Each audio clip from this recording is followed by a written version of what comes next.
think Mike's on. Mike's on? Yeah, here we go. Good morning, everybody. Good morning. Thanks for getting up and joining us. Our first guest today is the President and CEO of the Arizona Diamondbacks. Joined the team in 2005 as a Senior Vice President in Communications. Before that, he had a stop in corporate America, and before that, he was with the Dodgers for 12 years, and I believe with 12 different owners. That would be accurate. Derrick is married with 3 children. He also, and perhaps most importantly, is a cancer survivor, prostate cancer, has done some great work with charities that fight cancer, and we are delighted to have him here today. Ladies and gentlemen, Derrick Hall. Thank you, Kenny. We're going to hit a lot of topics, or at least I'm going to try. Oh, boy. But we're going to start with my favorite story of the offseason, at least the favorite one that I wrote. And You nailed it, too. It was I know where you're going. 5.5 hours that it took to sign Zack Greinke. Now, that is incredible to me still, and I'm sure it's incredible to most people. How did that come about? Well, it was incredible to a lot. I think we shocked everybody. For about 2 weeks, Kendrick, our owner, he and I had been talking about the perfect solution for our rotation because, looking at last year, and you guys know, but a top 3 offense and a top 2 defense, our big glaring hole was starting pitching. So we knew we had to go into the offseason trying to acquire starting pitching, and our goal was to get 2 top of the rotation starters. And we even visited a certain free agent who, in the Dominican Republic, who signed with another team in the NL West. And so we were willing to spend. We had a new TV deal which helped us, and we could see that we had revenues that had increased, and we could spend some money. But he and I were speaking for about 2 weeks. Every night, I would text him about 7 or 8 o'clock at night and go, the more I think about this, the perfect person for us is Greinke. And he'd say, yeah, I know. And then he'd call me, what are we talking about this for again? And he'd say, I agree with you. He's great. And, we had to face Greinke all these years when he was obviously with the Brewers and then the Dodgers. And he dominated us at Chase Field, which is not easy to do. And, we just thought, this guy's perfect in our division with our needs. And then at the end of each phone call, we go, yeah, but it probably doesn't make sense. And we can't compete with the Dodgers and Giants. So it is now the Friday that we sign him, and the night before we had introduced our new jerseys and, joined the evolution and had a big party, and it was fun with all our players. So the next day on that Friday, I'm going to local ABC to have an interview. Hello, Nick. Have an interview and introduce our new uniforms. And I'm just about to walk in, and Ken calls me, and he says, do you have time to talk? I said, I'm about to do a live shot. Can I call you afterwards? He said, I think you better hurry. Why don't you, call me before that when you get in the building. So I call him from the green room, and he said, are you sitting? And I said, no. And then he said, you better sit. And then he said, I've been thinking about it more, and I think we should pursue Greinke. And he said, I know he's real close to signing one of the 2 teams. Let's go get him. And we did. And, it was intense. Negotiation, like you mentioned, for about 5.5 hours, because we didn't talk to him until about noon, to Casey Close, his agent. And by 5:30, we had him signed. And, at some point, talking about no one could believe it. My wife is trying to find out if I'm going to go to my son's basketball game, varsity basketball game on the west side of town, and she's calling me, and I'm hitting ignore, and she's texting me, and I'm ignoring her text. And then finally, I answer her at like 2:30, and I text her back, and I said, look, I'm sorry, I don't know if I'm going. We're trying to sign Zack Greinke. And she wrote back, yeah, right. Are you going or not? So it was great, but that first call to his agent, and he's a wonderful guy. Casey's, he's really good to deal with. And Casey said, look, Derrick, he said, we're almost done. I don't think you're in this. And I said, well, if we were to offer in the range of this, are we in it? And he said, let me call him. I'll be right back to you. And he talked to Zack, and Zack is such a smart guy, and he's such a student of the game. It was probably 15 minutes later, Casey called me back and said, wow. He said, Zack sounded like a GM. He knew everything about your team. He talked about everyone on your roster. He talked about how your defensive shifts and how they worked last year, and how if we bobble the ball, you guys are going to beat it out. He loved the way you played the game, and he's interested. So fortunately, we were able to do it. Now, Derrick, in this day and age, teams go through lengthy processes. They analyze decisions from every angle. Now, I know you were talking about it with Ken, but it doesn't sound like you guys did that here. It almost sounds like a spontaneous act. Is that a fair assessment? No, our analytics team had looked at all of the free agents. I mean, so obviously we had him, we had all the free agents ranked in order, and all the analytics were performed and video on everybody and how they pitched at Chase Field, how they pitched in the NL West. We had everything, every split you could possibly look at. So, I mean, we had done all our homework, but at the end of the day, it comes down to finances, and we figured there's 2 or 3 on this list we're probably not going to be in competition for. But Zach was our #1 target. We just didn't think it was realistic. And, fortunately we got in that game and it worked out for us. But then, as I mentioned, we didn't want to just have 1, we wanted to have 2. And, knowing that Patrick Corbin was going to be, knock on wood, was going to be healthy this season, now another year removed from his Tommy John surgery, the luxury of having him move to #3 or even be a #2 in between 2 right-handers was what really pushed us over the top to try and get that second piece. Let's talk about that. Yeah, okay, here we go. Now, the Shelby Miller trade, far more controversial than the Greinke signing. The Right, and rightly so. Yes. Now, there had been talk about this deal with you guys for quite some time. Ultimately, you part with a pitching prospect, Aaron Blair, a good outfielder, Ender Inciarte, and last year's #1 overall pick in the draft, the shortstop, Dansby Swanson. So I guess the question would be, at what point did you come to the realization that you would be willing to do that and trade the #1 pick? Ken, that was tough, obviously, and not just for Dansby, but the way Ender played last year. You mentioned the other 2. The way Inciarte played, he proved that he is a top of the batting order type guy, leadoff. He hit 300 last year. He can play any of the 3 outfield positions. He's a spark plug. He's energetic. He's fast. He can play great defense. That was tough. The fact that we needed starting pitching and we were going to move Aaron Blair, who will likely be in Atlanta's rotation, and he was ready to go, that was tough. But then you look at Dansby Swanson, who we had just obviously committed a great deal financially to in signing him, and he was a big part of why Hillsborough won, in our opinion, the championship last year, and he went in there and just gave them a boost of energy. It was a lot to give, but when we looked at who we could acquire, and we talked to every team, and you can imagine who we went after when we talked to the White Sox, and we talked to the A's, and we talked to the Rays. I mean, we were looking for that other top of the rotation type guy.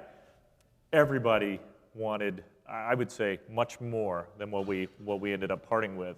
And 29 teams wanted A.J. Pollock this offseason, just like 3 years ago or 4 years ago, 29 teams wanted Paul Goldschmidt. And when we would hear Paul Goldschmidt, we'd hang up the phone. Same with A.J. And so in most of our discussions, they either wanted A.J. Pollock and or Patrick Corbin. And I get it.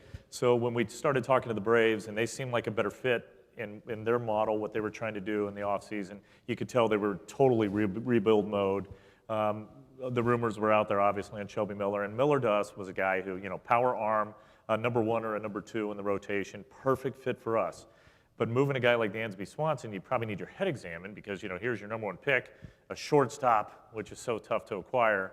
Yet that was a position of strength for us. We have so much depth when it comes to middle infield. And, we look at our controversy this year and the competition we've already created this spring because of Nick Ahmed and even Brandon Drury, who's playing so well and can play second base. And now we bring in Gene Segura and you have Chris Owings. We've got depth there, and it's tough to part with a guy like that. But, a lot of people think, oh, they're going for it now. To a certain extent, yes. But we're a very young team. We were the youngest team in baseball last year. We're also going for the next 5 to 10 years. Now, when I guess Dave Stewart first came to you and said, we might want to trade Swanson, what was your initial reaction? He never said we might want to trade Swanson. The Braves, very wisely, it came to him when we inquired about Shelby and said it's going to take Swanson. And so that's when he came to me and said, if we're going to get him, it's going to take Swanson. And I went, ooh. And, I think initially, and this was at the winter meetings, when we were in Nashville. And I think initially we all said, nah, we can't do it. We're looking at other names. And, there's such a back and forth when it comes to these negotiations. And you're up in their suite, and they're up in your suite, and you're in their suite, and your phone calls. And ultimately, when you look at the board and you're looking at who you have and what inventory you have and where you have depth, that played a big factor. What was your evaluation of Swanson? Because the other day, I asked Stewart about this, and he said, I think he'll be a good player. I'm not sure he'll be a great player. I think he has a chance to be a great player. He's performed at every level. Coming out of that draft, and I think there was controversy when we drafted him, when we picked him. People were thinking, why would you give this guy so much? And he wasn't a clear number one, and there really wasn't a clear number one that year. We felt strongly about Dansby Swanson. I mean, we think he's a championship-style player. And Tony, as you know, is really big into championship-style player. I can spot him. I can pick him. And Tony loves Dansby Swanson. I mean, loves the guy. And so he was our biggest hurdle when we decided to trade him, because Tony La Russa did not want to part ways with Dansby Swanson. And we think he's going to be a very good player. When we look at him, he's going to hit, obviously. I think he's a plus defender. But the intangibles when it comes to Dansby are what put him over the top. He is an unbelievable kid. He's got, and this is what we all battle with. When you look at the analytics, and then you have to balance that with the personality. He's got what it takes. I mean, his personality is so strong. The kid is a winner. He's competitive. He's positive. When you talk to Coach Corbin, Tim Corbin at Vanderbilt, and he's had some great ones. He's had Sonny Gray, and he's had David Price, and he'll tell you Dansby Swanson is the best player he's ever had when it comes to the mind and when it comes to being a leader. That tells you a lot. Vanderbilt is a powerhouse. And when Coach Corbin says, you got a great one, and we built a great relationship with Coach because of him, because of Dansby. And then when we traded him, we still fortunately have that relationship, but it was a bummer. Now, before that trade... But you have to give something to get something. I am aware of that. Yeah. There was another controversial trade. Oh, Ken, where are you going with this? Tucky Toussaint. Now, yes, these are all interesting moves, and they're different moves than some other teams might make. Right. With Toussaint, you essentially sold a prospect, he was the prospect, for $10 million. You made another deal recently for Segura in which you kind of did a similar thing with Isan Diaz. Now, the question is, and it goes... With Aaron Hill in that deal. With Aaron Hill, yeah. And saving money. Right. Question is then, Derrick, with these deals, it almost seems like the Diamondbacks value prospects differently than the rest of the industry, where no one wants to trade a prospect ever. Is that the case? Would you say that's the case? I wouldn't, and I get that. I mean, it certainly is the appearance. That's perception. But I don't think so. When we challenge our baseball staff, we say, here is your budget. And, and the baseball staff is pushing back to us saying, this is our window. We got to win. We think we can win now for the next, say 5 years. We're going to contend. We're going to compete. When you have Goldschmidt, when you have Pollock, when you have Corbin, we have to make moves. And for us, it's okay. But if you're going to make moves, you're going to have to create flexibility. And that's a big challenge for us, rather than saying we're just going to spend wildly because we can't. We know we can't. We're in a market here that is not LA, it's not Chicago, it's not New York. So for us to challenge our baseball staff and say, create that flexibility with what you have, they're going to look at the big ticket items and say, how can we move them? And even Aaron Hill, would we have liked having Aaron Hill right here in spring training right now competing? Probably, because he could play third, he could play second. He's a great guy in the clubhouse. But that was one that just jumped out, and he said, wow, we could save that money. Let's go ahead and do it. Tuki Toussaint, you don't want to move Tuki, but if you have a pitcher who hasn't pitched and probably doesn't fit in your future plans and is making a fair amount of money, you're going to have to attach something with it. It is a unique model, and it's not something we're going to practice, forever. It's not going to define us. We're not going to always look that way. But we had some contracts we had to relieve ourselves of in order to make the moves that we did this offseason. We created the flexibility so that we could build the roster the way we wanted to this year. I don't want to part with prospects, and I know they didn't either. They knew they were going to receive some criticism, and they have, and we deserve it. As an organization, we deserve it. If you're going to move top prospects, that's 2 number 1 picks that we've moved. That hurts.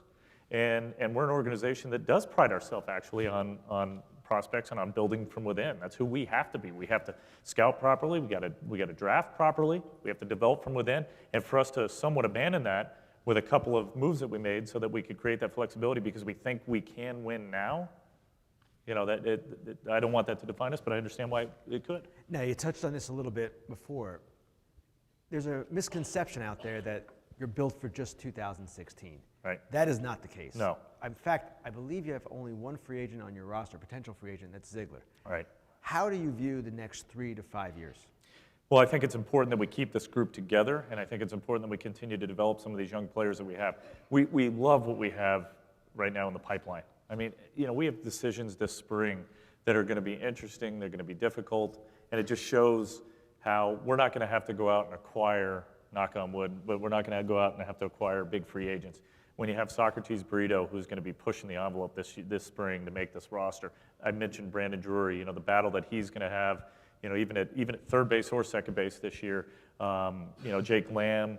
We have such good young talent that I like where we're at. And it wasn't just for this year. And you mentioned it. I mean, Brad is the only free agent that we have after this season. I think the one position that we're often not criticized of, but where people are second guessing us would be with relief. So, when you're going to lose one of your best relievers, maybe we have to go out and do some things in the next offseason. But no, we're built now for, I would say, probably the next, as I mentioned, 5 to 10 years. We are a very, very young team. And in the moves that we've made, I think that the perception was that we gave up a lot of our young talent, and you could see that when you move 2 of your number 1 picks. But in actuality, we've acquired as many players as we have moved. The average age of those players that we've moved over the last year and a half is about 28, a little over 28. The average age of the players we've brought in is 22, a little over 22. So we're very young, and we're committed to it. And we've also signed, as you know, a number of international players who are young and ready to go, or close to being ready to go. And it's our job to make them Major League ready.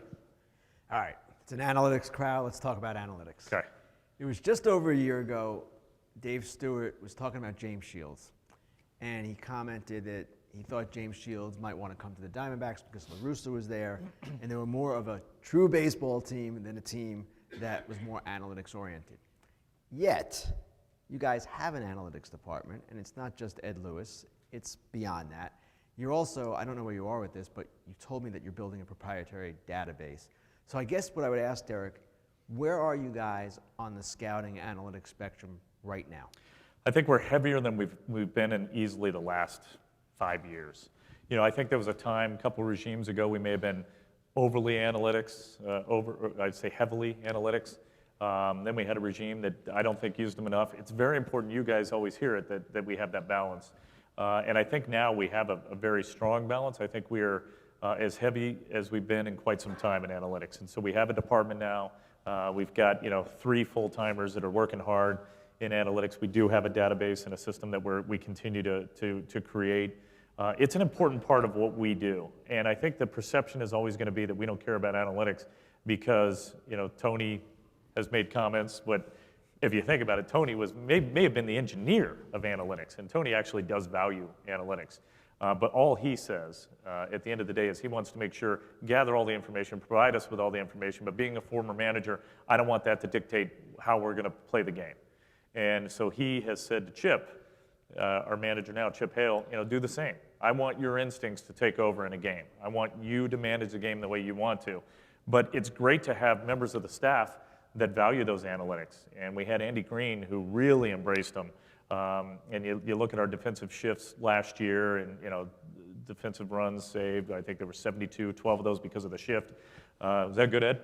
And this year we're doing the same. In fact, I just saw our shifts the other day. It was perfect against the Padres. It was a ground ball that Kemp hit, and we were aligned perfectly. And that shows that Matt Williams now embraces it as well. But Chip Hale is someone who worked in the A's organization. He and Bob Melvin were over there. He was the bench coach to Bob Melvin. They obviously utilize analytics, embrace it. We do too. And so, we've got every possible analytic that they could use and need. We've got guys working all day, on the numbers and the spray charts and whatever they need, they've got. And it's every day in spring even. It's up to them then to utilize that to the best of their ability. And we're not going to dictate. And we don't want it to dictate, but we want it to play a factor. Where is Chip on all this? Obviously, he gets the information each day. Is he someone who embraces it, someone who is kind of, in between? Where would you describe him? I think Chip embraces it, but again, he's got Tony as a mentor. So, he's hearing, don't just rely on that. Right. So I think he's trying to go with gut, go with instinct, go with his own eye. And I'm fine with that, as long as he knows that it's there. The other thing that Chip does very well is he'll tell his hitting coach, he'll tell his pitching coach, I want you guys to digest the information and use it how we need to. So he does, in my opinion, he does a very good job of delegating that information and making sure that they're relying on it, and they are. Just to clarify on Tony, so people understand, what Derrick is talking about with the managing of the feel for the game, Tony has said he wants, as a manager, to have the ability to read a swing, to sense something that might be happening on the field, body language, could be 100 different things. And in his mind, what he is seeing, what he is processing, has more value, perhaps, than an individual number, or at least it factors into the equation. So it's not as if Tony is anti-analytics. In fact, if you read Men at Work by George Will, you see where it all began, kind of, and he was part of that. Yeah, absolutely. But he does have a very definite view on how they should be used. Yeah, he does, but you know, Tony is, I think he would tell you he's old school, and you know, he's very proud of his accomplishments and his success on the field, and he likes to think that, obviously, I mean, he's a smart guy, very smart guy. He's intelligent, he knows the game. In a lot of ways, he invented parts of the game. He's one of those managers that is such a strong personality. So I think it's difficult for anybody, be it him, be it Tommy Lasorda, be it anybody who had success as a manager to say, I won because of numbers, or I won because of someone else. I can tell you, he's come to me, if the numbers are put in front of him or the information's in front of him as it is today, he uses it. I mean, his guy will come to my office and go, hey, I know we're thinking about trading player X, and we're looking at this guy. Have you seen this guy's numbers on the road? They're horrible. And, I just kind of laugh. And I say, here's Tony looking at the numbers, and every once in a while points and go, what? You're looking at it? Well, yeah. I mean, it's here, of course. We can see it. That's who he is. But, again, I mean, we're one of those teams that really believes in personality and character. I mean, I'm not going to dance around that. We care about personality and character. We like a certain type of player in our clubhouse. We care a lot about a person's past, about his behavior off the field, and that you don't always see in analytics. We're going to talk to other teams' trainers, clubhouse guys, former teammates to find out what type of player it is, and that you don't always see in the numbers. Now, obviously there was a story yesterday about Bryce Harper. Mm-hmm. Came out in ESPN the magazine. I'm sure you're at least are aware of it. And he said that the game is tired. He said there needs to be more personality, there needs to be more life. Guys need to show who they are. What do you think? I'm a traditionalist. I believe in the unwritten rules in baseball. I really do. But it is, I mean, look, you're talking to the guy who agreed to change the colors and looks of uniforms, so. We'll get to that. Yeah, okay, good. I believe in progressiveness and progression. We need to. And Harper is one of our bright young stars. Whether you like him or not, he's exciting. Kids like him. That's the most important thing, is that kids want to follow this guy. And I think there's value in what he had to say. And I don't think we should shun that or shut that out. I think, players showing personality is important, and there's value to that. We have to create personalities in this game. We have to create personalities that kids and others want to follow and that they want to look up to. And now, it shouldn't be, to the point of obscene gestures or anything lewd or crazy. But if you're going to bat flip, and by the way, look how much attention that got with Batista. A lot of people, I think if we, I think I said it yesterday on the radio, I think if we polled 10 people, 7 out of 10 would say, I thought that was pretty cool. I liked it. And it was the emotion and the moment. It wasn't so much in your face. Is that a bad thing? Probably not for our sport. I want to promote our sport. I want people to like our sport. I want people to like our personalities and players. So if that's what it takes, and Bryce Harper is one of those future stars, he's a star now, but he's one of those big future stars, let's listen to him a little bit. And let's not just blow him off or say he's wrong. I think it was great that he spoke up.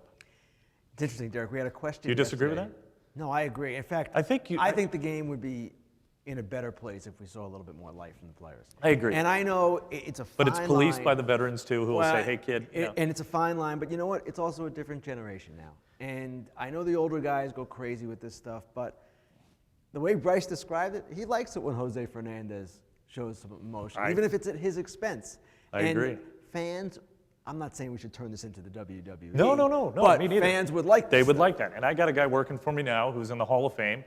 He's our only Hall of Famer, big, tall left-hander, the big unit. He had personality. And I was on the other side. I was with the Dodgers at the time when he was a Diamondback, and I couldn't stand the guy because, he would strike 3 out and walk away, and he's cussing and screaming at the dugout. I'd go, God, why aren't we getting this guy? Let's get, And he did it, and I'm sure, had we had the internet or had we had social media 50 years ago, there were probably other players that were doing it as well.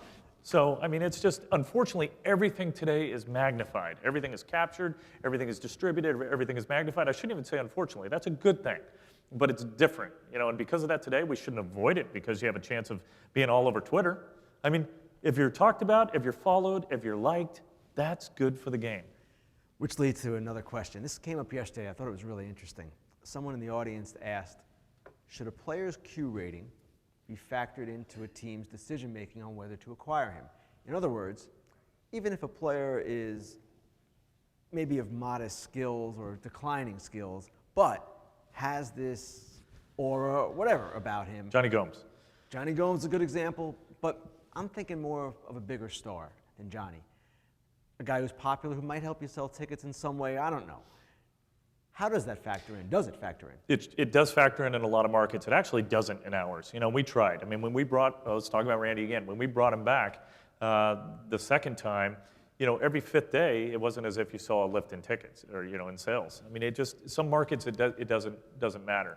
I think it can help in the clubhouse, especially if you have a very young team. Bringing in somebody with a big personality, somebody who's been there, somebody who, who is a veteran, that helps. You just have to think about the chemistry of your team. At the end of the day, you shouldn't be motivated by selling tickets. I mean, it's tough not to, especially in my position.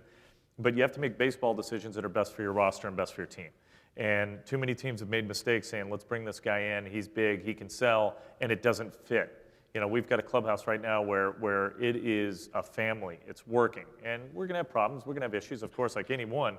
But if we were to bring in an outsider that wouldn't fit because we think we could sell tickets, I think that's a big mistake. Okay. Let's talk about your new uniforms. Yes. From what I can tell, you've got, I don't know, 23 different caps, jerseys. That's not true.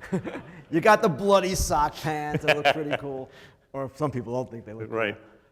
Cool. What goes behind the decision to make a uniform change, adjustment, and what is that process like? A lot goes into that decision making.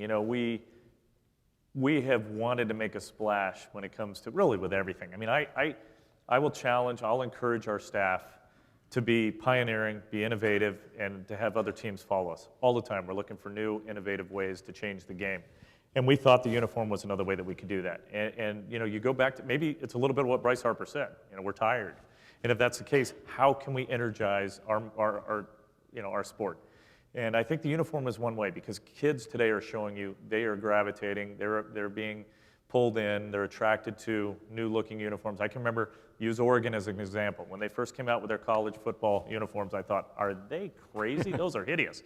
And a year later I thought, man, are they smart? And I couldn't wait to see the next one. And I think part of it, I'm a Pac-12 guy and they were a rival of mine, so anything that they would do, I didn't necessarily, want to like, but I love what they did. You see the NBA now does it, and it's working. Some other sports have done it. Baseball hadn't done it, hadn't taken that next step. We were in a position where we could take that fashion-forward step because we're such a young franchise. I think it's very difficult, obviously, for the Yankees, for the Cubs, for the Dodgers, for the Tigers, to make a move like that because their uniforms are so traditional and so unique. But for us to do it, we had 9 years in the purple and teal. We now had 9 years in the Sedona Red. We looked for a way to bring the two together. We brought back the old uniforms for Throwback Thursday, which was great because I love the old uniforms and tried to figure out a way to put those in the rotation, get those in the rotation. So about a year and a half ago, we brought the players in and just asked them, should we try something and should we try it with you quietly, confidentially? And they said, let's do it. And really unique approach for us to bring in. We brought in Goldie and AJ and Ciarte at the time and Peralta and Tuffy Ghostwish. But we bring in all our players and our staff and we had a whiteboard and said, clean slate. What have you seen that you like? How would you like our uniforms to look? And we started working on it. And it really was over a year that it never got out. Remarkable when you think we had Majestic working with us, who makes our uniform, New Era, who makes our caps, Nike, who does such good work with shoe wear, footwear, and batting gloves, et cetera. And they would send in some of the samples based on what our feedback was, and we'd open it up and go, that's not what we wanted. It doesn't look good. That looks good. We tried everything. We tried purple and red. It didn't really look good. Back 2011, when we hosted the All-Star Game, Major League Baseball took our logo, our colors, and they added light blue to it because they thought the blue sky with our Sedona Red, trust us, this is what we want to use. And we thought, we don't want any blue, but it looked terrific. And so that encouraged us to try another color, which was teal, our old color, with the red, and it looked really good. But our players got behind us. That was really the exciting thing, Ken. They were so into it. Our staff, I mean, Chip was a part of it. His coaching staff was a part of it. To have players come in and try on the stuff that we brought, that we had sent to us as samples, and take pictures, and again, remarkable that it never got out. Unbelievable that it never got out. And they're excited. So there was total buy-in. We didn't use an outside agency. We did everything internally, in-house. And we knew we were going to take shots for it. You're going to take hits. We knew that. And when we, at the end of the day, we knew at the bottom of the pants if we were going to have a pattern, I mean, we're going to get killed. Some of the things I was telling them is, okay, we're going to be called pajama pants, Spider-Man. Whose idea was it? I can't remember whose Because that's idea. the defining thing here. That's the thing that people are going to remember. It's unique. And you know what? When we first, the first company that we went to with that was Nike, and said, what do you think? And they said, we love it because we can bleed that into, a shoe. And, and that's just one shoe that some guys wear, Under Armour, some whatever. It's not all Nike. But the great thing was all the vendors, New Era, Majestic, Nike, they were so ecstatic that we were doing this. Major League Baseball was excited. I worried about Major League Baseball, telling us, no way. And Rob Manfred, credit to him, but he looked at it. He sent me an email and said, I just saw the samples online because we emailed them to him. He said, they look great, congratulations, we needed to do this. So that, it's been for the most part, well received, but you're going to get criticized for it. But I think at the end of the day, others are going to do it. This gray uniform, Majestic said they've had at least half the teams already call and ask for the exact color that we're using because their players and fans have said we like that. And we went with a real dark gray this year that I think is going to be sharp on the road. We can't keep the jerseys in stock at our team shop, so it's exciting. I mean, they're flying off the shelf. Great. And the favorites have been that combination of the red and the teal. My favorite is the white with the red, Sedona red, and the teal in the background. But the one that's selling like crazy, and you never see this with a team, is our road uniform, our Arizona that has the teal and the red. That's our most popular uniform, and Majestic says road uniforms never sell for a team. And they're just shocked at how many road uniforms we're selling because it does look good. Funny story. The day after, I believe, those uniforms came out, we had Derrick on MLB Network. It was the same day. Was it the same day? That was the Friday. Okay. Well, he's going on and on just like he went on. That was the Friday that we signed Greinke. I'm on with him. Yeah, but this was early. I'm at the ballpark, on their ballpark camp. Yeah. So eventually, my buddy Ken. Eventually, Derrick finishes. I'm like, Derrick, okay, what are you going to do with all this money that you're getting from these uniforms? And then they came up with an answer. And to Ken's credit, when I saw him at Nashville, he said, okay, I need to apologize. You really did. You really did spend some of that money. Hey, you spoke about innovative things and always trying to be on the cutting edge. One thing that we also talked about a little bit yesterday, the medical side, and teams trying to find a way or ways to keep their players on the field to prevent injuries, prehab, however you want to call it. What are you guys doing? How serious a matter is this? It's a very serious matter, and I think what works now today is the communication between teams. I think we've all figured out that we compete on the field, but we don't compete off the field, and we finally have gotten to a place where best practices are shared. And we've got as advanced a medical staff as there is. Ken Crenshaw, our head athletic trainer, is probably the most respected in all of baseball. I think, I'm biased, but I think he's the best there is. So he's always got their health in mind, and so he's got a system. I would need him to explain it to you, but he's got a system that shows you, even projects when players are going to break down. And so it plays a factor. I don't think most teams it does.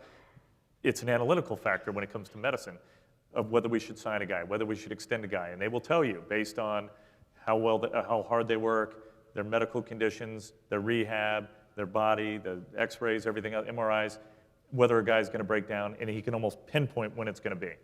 So they're terrific. And I think it's an important factor now for us as an organization, but my point was, we all share a lot of our best practices now with other teams. So I don't think that we're so advanced over any other team. I mean, we all know what other teams are doing, and when you get a player who comes over and says, hey, something that was working in Boston, I may want to do here, and others do. But the difference for us, we have a medical staff that's here year-round at Salt River Fields, and so our players can be with us year-round. Take Yasmani Tomas. Obviously we were concerned with his conditioning, and we kept him here all season or all off season, and we worked with him. And so our medical staff was with him constantly. we have an advantage with Salt River Fields here where we can rehab players here, we can watch our players all year long, we can watch their nutrition, we can shape their nutrition and their workout, their strength and conditioning, because it's a year-round operation at Salt River Fields. So really, it's happening that the team like the Dodgers, one of your biggest rivals, your biggest rival, they would share medical practices with you? Yeah, I mean, there's good... teams are always looking for an edge now, any edge they can get. It seems hard to believe that that would actually happen. They do, they really do, and we do as well. I mean, as presidents, when we get together at owners' meetings, we're sharing best practices when it comes to ticket sales and when it comes to pricing. I mean, you have to. I mean, take advantage of the relationships you have, and although we're rivals, you know, Larry Bear and I talk constantly, and we're friends. You know, my best friend in baseball was Kelly McGregor, who unfortunately passed away. But he and I would call each other all the time and share, hey, I'm having trouble here. What's worked for you? We have to have that. I mean, there's only 30 of us. And so we have to rely on each other. Now, I've got better relationships with some markets than I do others. And I just know, you know, who to go to. I could give you 5 guys that would be my go-to guys. And I'm sure everybody would tell you the same thing. It's not that I go to all 29. Right. But yeah, they share. And just like the trainers, they all have to share too. And if they don't, they're crazy. You know, I encourage our trainer, go find out what others are doing, what's working, what's not working. And you're only as good, unfortunately, as your specialist that you bring in, as your orthopedic doctor, as your dermatologist, as your general doctor. I mean, you have to have a strong team around you, and you can't be afraid to make changes, and we have. You know, even mid-season if you need to, because mistakes have been made. Every team will tell you mistakes are made, and you know, misdiagnoses are there as well. But you're only going to be as good as you are healthy. And that's for us this year. You know, we made a lot of changes. We know we have to be healthy, we have to be lucky, and we haven't won a thing yet. Hey, I was reading last night your Wikipedia page, sorry. And I was not aware of this, but I guess Yahoo named the Diamondbacks the best workplace in sports. When was that? Was it this year, last year? A couple years. A couple years ago, okay. Yeah. I'm sure it hasn't changed dramatically. No, we still are. All right, so how do you develop that? What makes the Diamondbacks that good? It's a really strong culture, and it's a unique place to work, and everybody loves to work there. And you know, it's tough. We're in a tough industry, and some of you want to be in our industry, and it's, you know, you're talking 15-hour days. I mean, Ken knows this, and you know, you get in at 7:30 or 8 o'clock in the morning during a homestand, and you don't leave till midnight after the game that day, and you get up the next day and do the same thing. And during a difficult season, challenging season when you're losing, and you have to come in every day with a smile on your face, and you still have to open those gates and hopefully fill your seats, it's tough. So we wanted to make sure that our organization is about family, and that everybody loves coming into work each and every day, that they wear that logo with pride. And by the way, this is not how we dress. I'm going to a funeral after this. You know, I don't usually wear a suit. I used to. So when I first came here, this will tell you, you know, the interaction with our fans is very important. It's unique here. Our players get it. They interact with our fans better than any team in sports. They sign autographs, mandatory. They take pictures. I mean, you know, Nick will tell you at spring training it happens, you know, each and every day.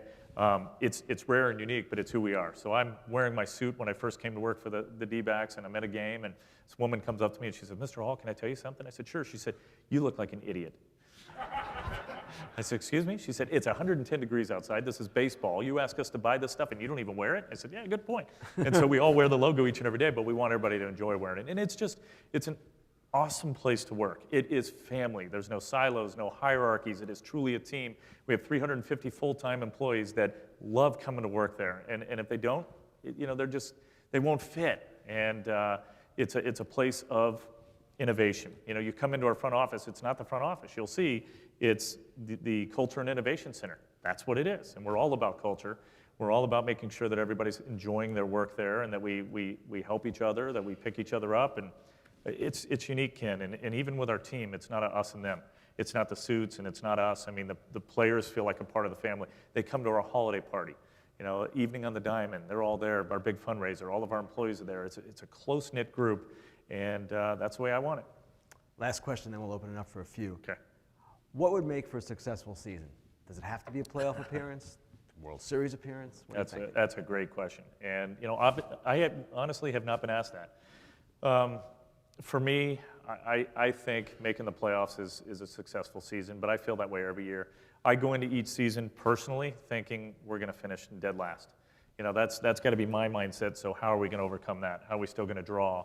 And when that does happen, it's very painful. And we've had, you know, good seasons, bad seasons. But you think about the success we've had in this market in a short amount of time. The divisions that we've won, the World Series that we won.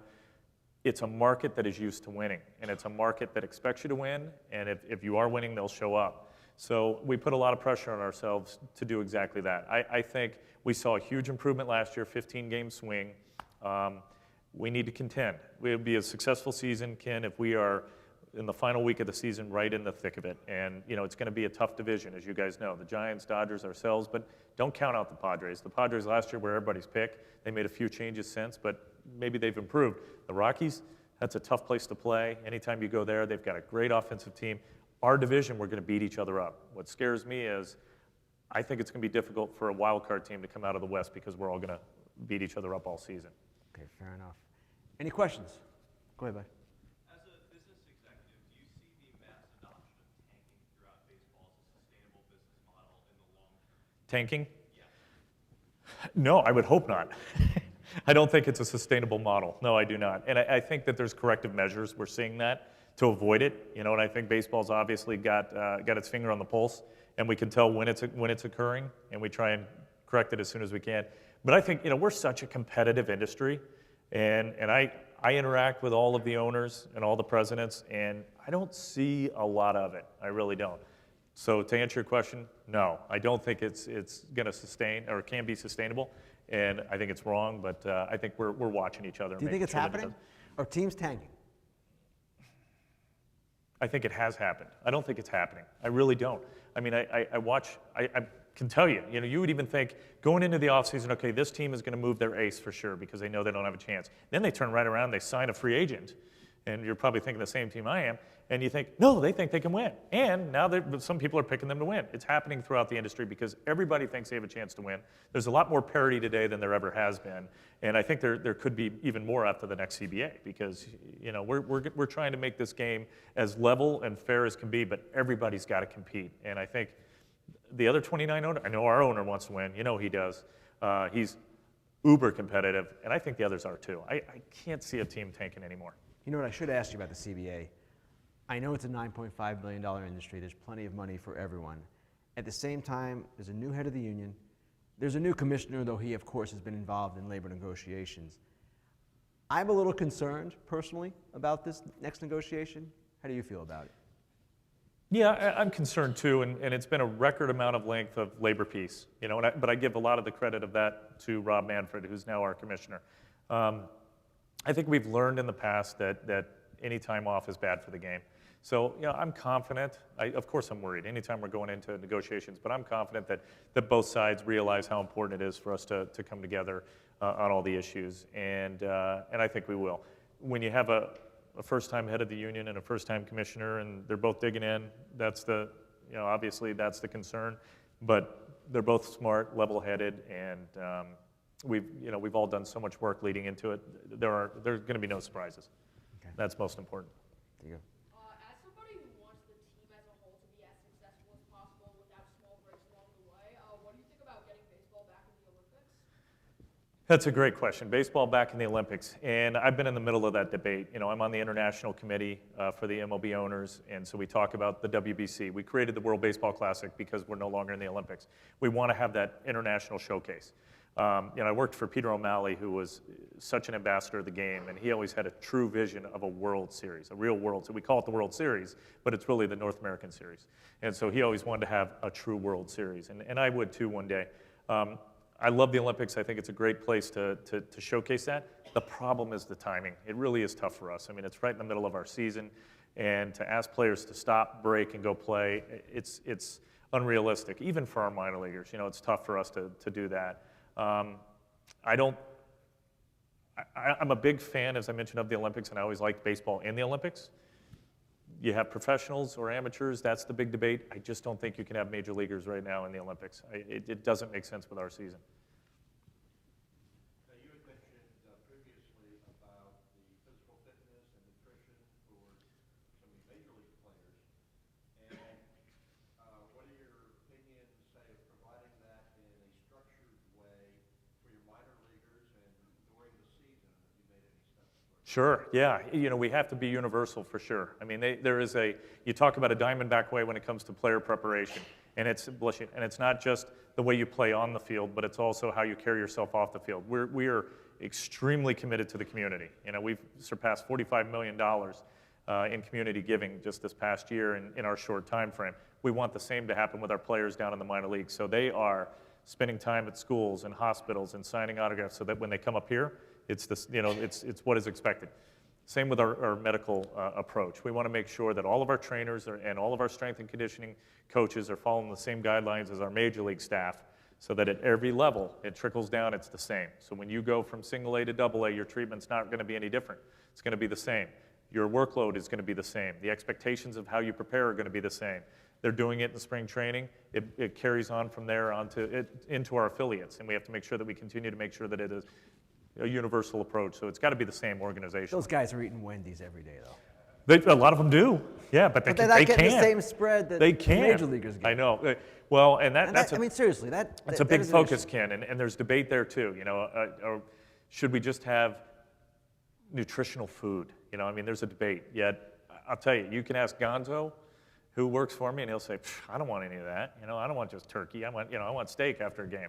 And you know, I'm shedding off calories, and I need to make sure I eat. And you talk to other players, and they'll say, hey, I just want fish, and I want grilled. I don't want anything fried. So you just make sure you provide both. But I think we've really cleaned up our act. I mean, you walk through and you see our spread now, and it's a lot more healthy than it used to be. And that's because of the philosophy of our trainers. And you know, we owe it to ourselves, but there's so many tests nowadays. I think in the past, you know, you show up to Vero Beach, Florida on the first day and you have a physical and you know, you're checking your reflexes. You know, today, you know, you go in the first day and you're checking your cholesterol, you're looking at blood pressure, EKG, the whole deal, and then you're going to do it periodically throughout the year to make sure that there aren't fluctuations, you're still healthy. So I mean, we've got our minds in the right place. We are focused on health and nutrition. All right, let's get one more right there.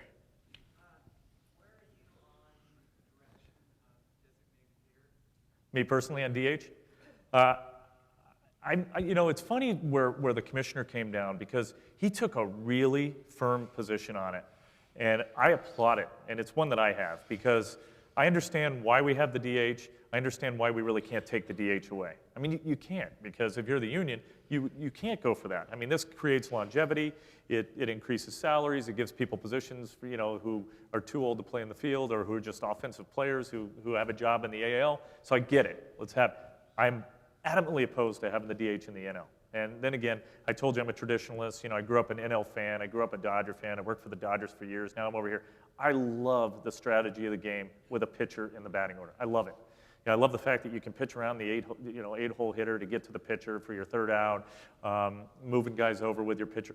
Love it. You know, I do know the risks because you are exposing your pitcher to injury, and you know, he could certainly get hit or he could break a hand trying to lay down a bunt or what have you. But I think it's such a beautiful thing, the strategy of having the pitcher in the batting order. I agree with the commissioner, and I'm glad he came out and said it. It's unique to baseball. He likes that it is one way in one league, one way in the other league. But what I think, when it comes to interleague play, and I applaud Bud for bringing interleague play into the fold, but the reason why we brought it in the fold was so that teams could see, or fans could see teams that they ordinarily wouldn't see. So if that's the case, let's show them a style of game they ordinarily wouldn't see. And when the AL teams come into an NL park, let's use the DH. When we go over and play in the AL, let's make the pitcher hit. If you're really going to do it for that reason, let's practice it for sure. It seems obvious. Yeah. Derrick, thanks very much. Thank you, Ken. Appreciate Thank the you, time. guys. Thank you. Great. Thanks. Thank you, Mark.